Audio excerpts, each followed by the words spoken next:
কি দিয়া মনে কারিলা ও বন্ধু। ওরে কাকা আপনি ইয়ে নি পড়েছে অবশ্য শাশি আম্মা কইছে যে আপনি হয়তো রাস্তা কোনান থাকতে পারেন আমরা বাইক গেছিলাম আচ্ছা তো শাশি আম্মারে দাওয়াত দিয়ে আইছি কি বিষয়ে? বিষয়টা হচ্ছে ওই যে সামনে হলার মুসলমানি করাইছিলাম আর কি এটা তো আপনারা শুনছেন ওই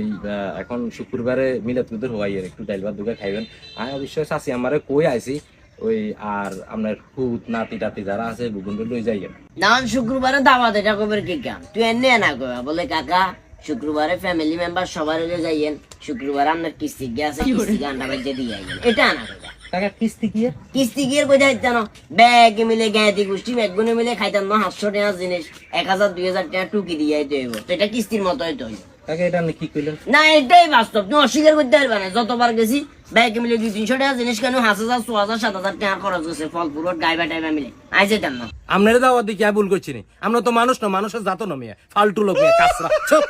আম্মে জাত আমি মানুষের জাত আমি বহুত মুদি গালি আইছিল বড় ডাক্কা নাঙ্গা শালার ফুদাই সত্যি